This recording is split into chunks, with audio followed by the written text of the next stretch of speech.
Even though presidential candidates are no longer shaking hands and kissing babies, the race for the White House hasn't stopped. Trump campaign is now reaching voters online. The campaign, like its leader, President Trump, has one gear, and that is forward. Hey, everybody. Buenas noches. Hello and welcome. Hi, everyone. We have the best data in the country. We have the best infrastructure laid out. And so now we get to capitalize on that data, on this infrastructure, to take our events online to the American public. You might not see anyone going door to door. Those same volunteers are now making campaign calls from home. While President Trump is focused on the health and safety of the American people, we here at the campaign are committed to defeating the Democrats, and how all of you at home can help us and join in this fight. Its online campaign reached more than 1 million viewers. It really is new age campaigning. Just let's realize how good Donald Trump's political operation is. The Trump Organization has a well-documented, robust online infrastructure. You know, what they call their Trump Army. Tonight, I am honored to launch Catholics for Trump Coalition. And welcome to our very first Black Voices for Trump online broadcast. How can women stay engaged and informed? I could not feel more proud about this country. President Trump has done about everything that you can do. Of Biden's record on notable job-killing trade deals. I'm supporting NAFTA. We're so fortunate to have a wartime president to lead us through this global challenge. And we're going to get through it. And we are going to keep America great.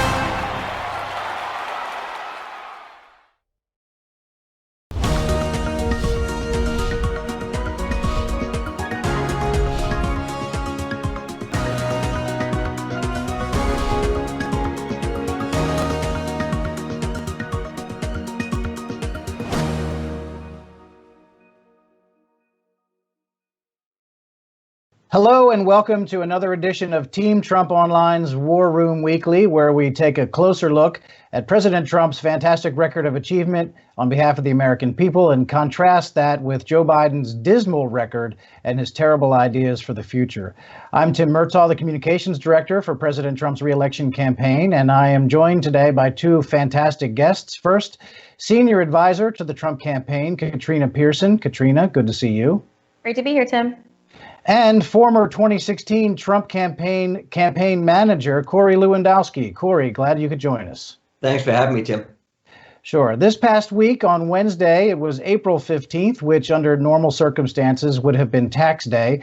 Tax day has been put off by the Trump administration to July 15th because of the coronavirus outbreak that the United States and the entire world are dealing with. And of course, the economy, the American economy under President Trump's leadership was going along at a historic rate. No one alive had ever seen an economy so strong until it was artificially interrupted by the coronavirus. And what does Joe Biden have to say about that? Well, since we were talking about taxes and tax day, he still thinks that the best idea is to raise taxes. Let's hear from Sleepy Joe. You know, people say, well, Joe, how are you going to do all this? Well, guess what? First thing I do is going to repeal this Trump tax cut. Oh, not a joke. So what that means is a tax increase for most Americans. I'll start with you, Corey.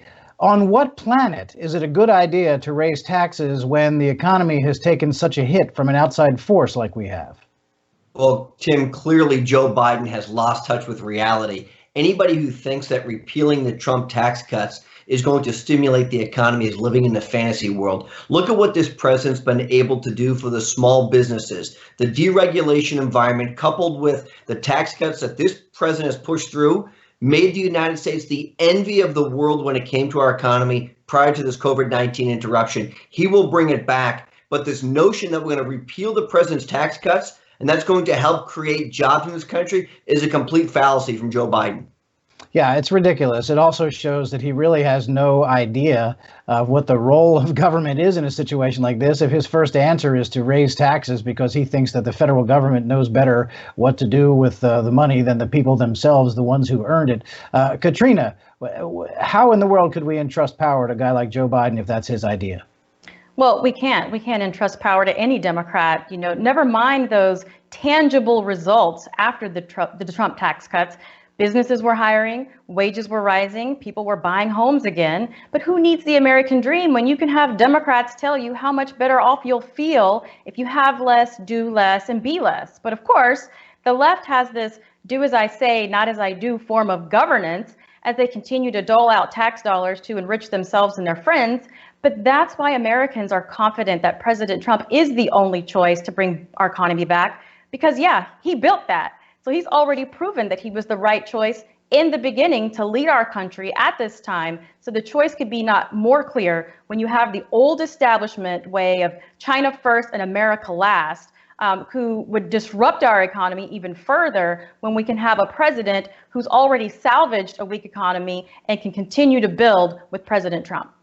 That's exactly right. President Trump took the dismal Obama-Biden economy and built it up to the greatest economy in the world, the best that anyone alive had ever seen. And now that it's been artificially interrupted, it's obvious that he is the one to restore us to that position again. But we're not, I think maybe most people, when they think about tax increases, they likely think that we're just talking about income taxes. But that is not the case. Joe Biden wants to raise taxes of all kinds. And you don't have to take our word for it. You can just hear it straight from him. Here we go. Here's Joe Biden again. Command was bold. Would you bring back the individual mandate? Pardon me? Would you bring back the individual mandate? Yes, I bring back the individual mandate. And that's why I'm going to double the capital gains rate to 40%, what they should be paying. My positions are a hell of a lot closer to Elizabeth Warren and Bernie Sanders on some of the economic positions. So there you have it. We've said over and over again that there were no moderates in the Democrat primaries, and there's Joe Biden proving it with his own words. He's closer on economic issues to Bernie Sanders and Elizabeth Warren to anything else, talking about bringing back the disastrous individual mandate of Obamacare and raising taxes on people of all kinds. And when we're facing an economy that has taken a hit from the coronavirus outbreak that is again sweeping the world, and the United States is wrapped up in that, this is no time. Not that there's ever a good time, but this is the worst possible time to be raising taxes on people across the board, and also, again, imposing the extreme regulations and hamstrings of Obamacare. Katrina, how can Biden actually think this is good policy? I'm not so sure that Biden thinks it's good policy, as he's just parroting what he thinks to say to gain power.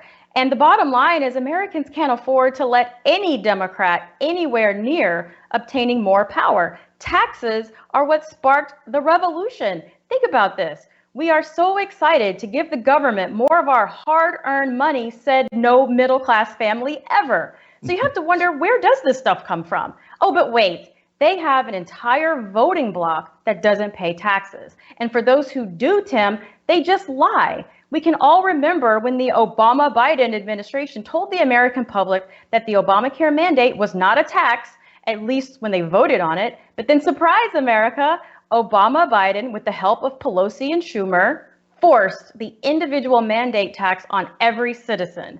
But there is a reason that you don't see that tax today, and that's because President Trump eliminated it. There's a reason why you don't see those astronomical, unaffordable health insurance premiums that you had under Obama-Biden today, because President Trump took decisive action by expanding associated health plans that allowed people to purchase insurance outside of the exchange, making premiums more affordable.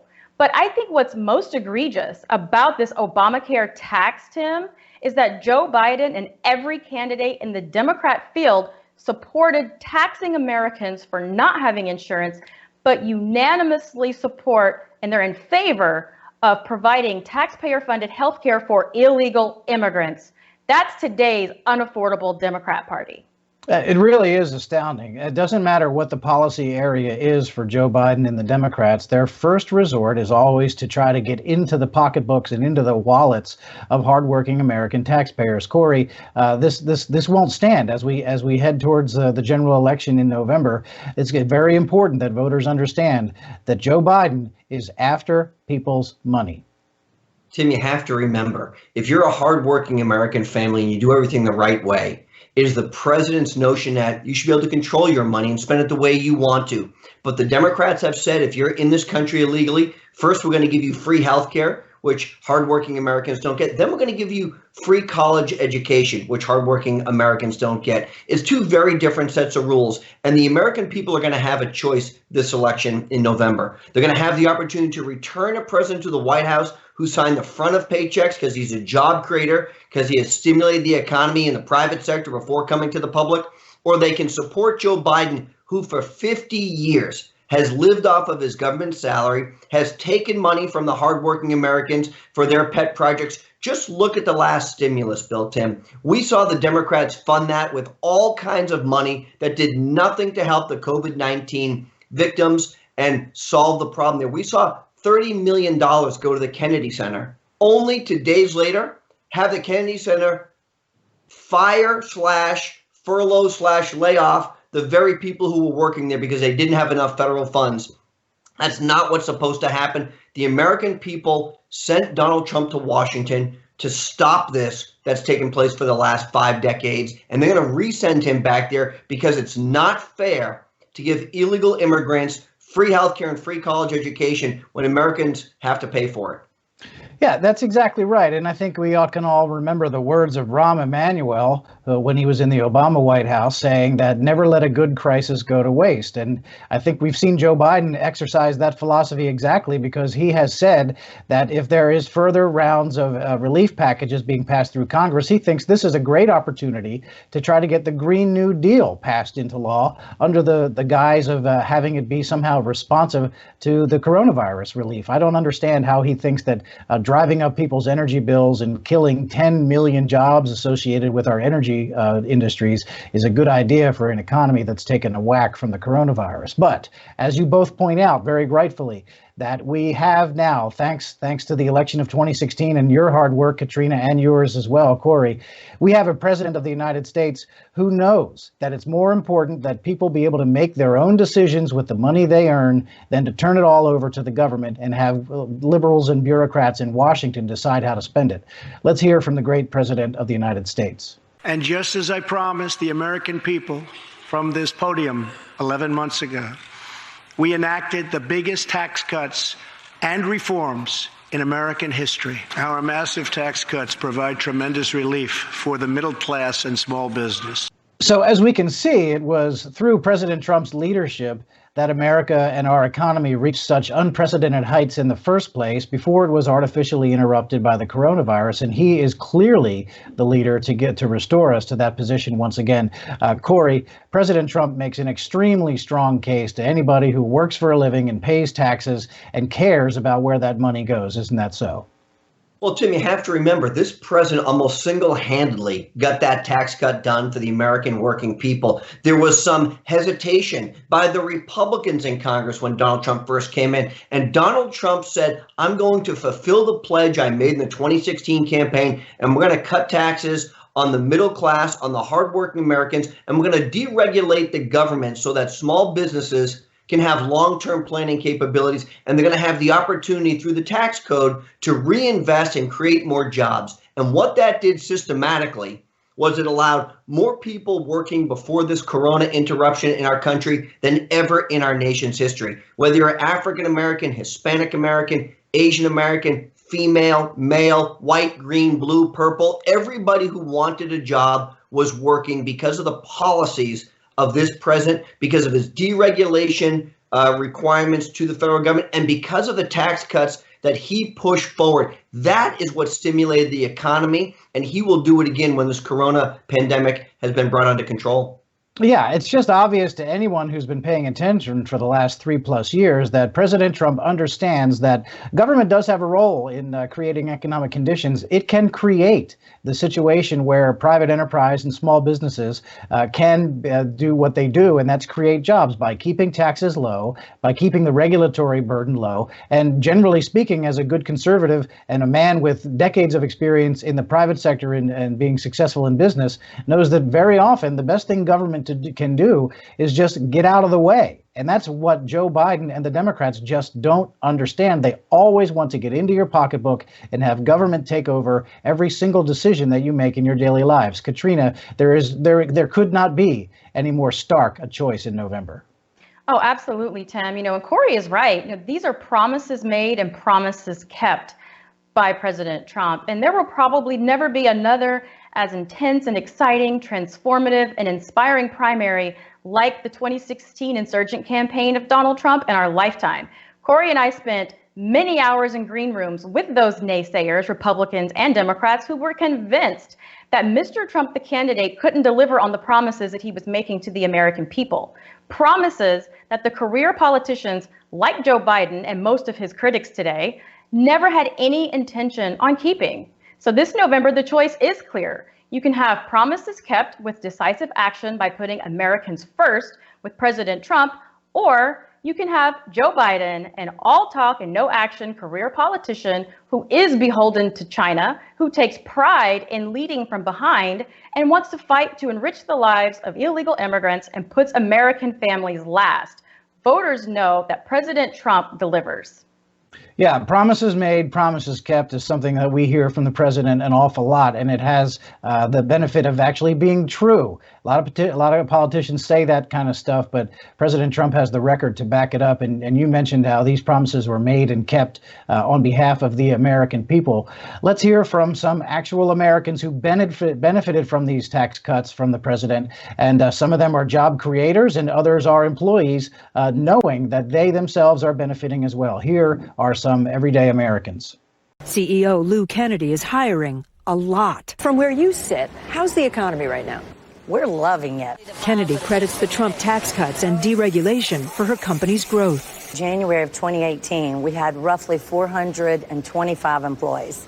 We are now managing and paying roughly 2,000 employees. I believe that the economy is on a strong growth path, and in particular in our businesses, car businesses is growing. We're about the 21st largest car dealership group in the country. People are still buying cars as interest rates are favorable. Hotels tend to be coming back. Business travelers are going back on airplanes and traveling and staying in hotels. That works for us. And there's still capital out there to raise in the private equity field. And so when you put all of that together, and particularly from my vantage point of the focus on urban markets and African-American community, when you got about, African-Americans are down around 4 or 5, something like that, that's a pretty good testament to the fact that there are a lot of jobs out there looking for people who are traditionally underemployed. And that only comes when the economy is growing. A lot of work for us. We deliver the concrete, and it's the first time in 10 years that it's booming again. And I'm just so scared that if one of them was to get in, all that's just going to be ripped right out from under us. It's the first time we're moving forward to a future, putting, upgrading our equipment and you talked about your shops bought 4 to 6 new trucks recently. 4 last year with the tax cuts from President Trump. 4 brand new 2018 mixers. We were driving 1999s before that and older. And this year we were able to purchase 2 more brand new cement mixers. Interesting. What policies do you like? I like his the way he works with the economy and how he produces jobs, keeps his taxes low for the middle class, which is what my family is. So there you see some testimony from some real Americans. And the one that I think was most interesting there illustrates just exactly how strong President Trump had the economy going, is that people are not only enjoying the tax cuts for themselves, but you can see that gentleman was talking about how his employer was buying new equipment. And here's the thing, somebody has to build that equipment that people are buying, and that means creation of jobs, even a second step down the line. So again, these are testimonies from how strong the economy was before it was interrupted by the coronavirus. President Trump and those policies are definitely the direction that we have to stay on, because he built the economy up to unprecedented heights, and President Trump is the one to do that again. Corey, there can be no question.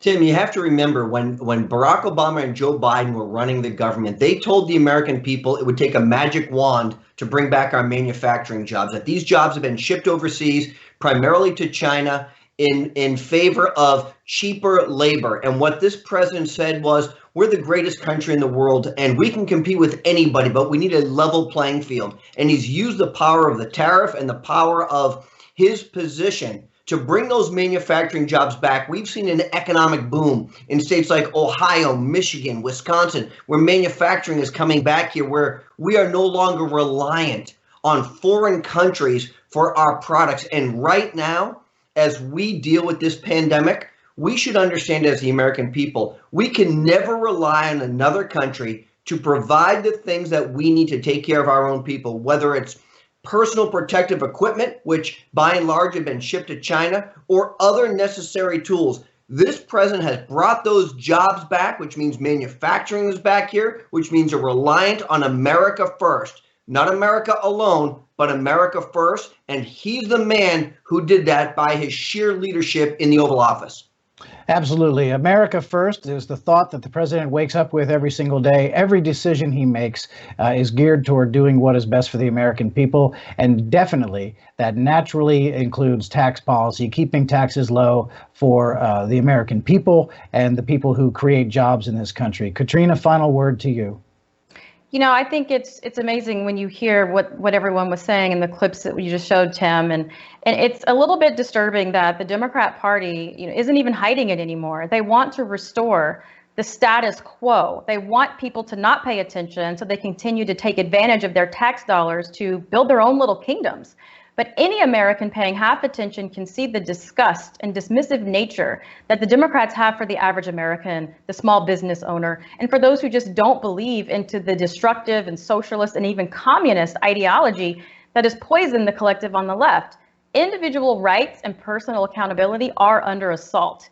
And I think that the simple fact that Joe Biden would have continued to allow flights in from Wuhan, China, into the United States would have crippled our economy even worse.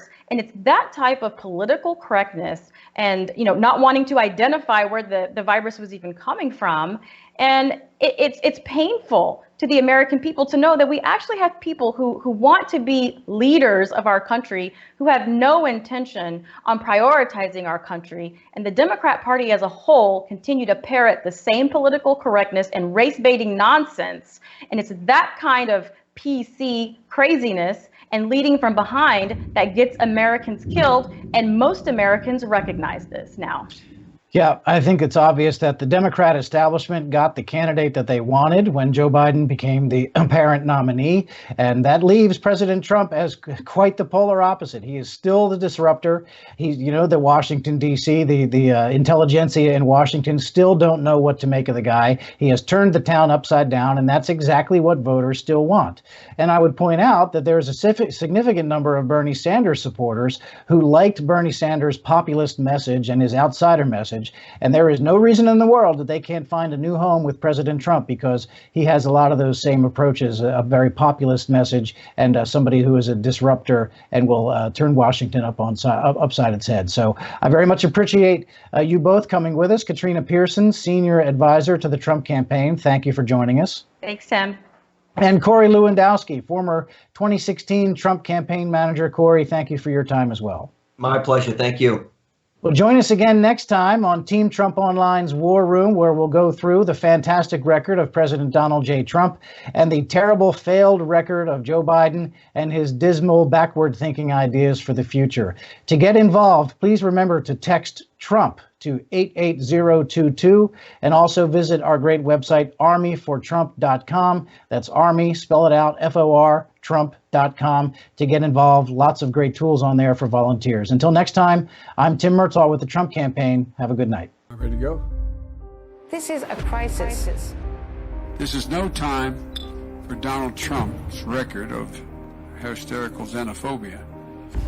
Biden's son inked $1 billion deal with a subsidiary of the Bank of China. China is going to eat our lunch? Come on, man. They're not bad folks. Since the outbreak, the Communist Party has been mobilizing overseas organizations to buy local supplies and send them to China. It is in our self-interest that China continue to prosper. What a beautiful history we wrote together.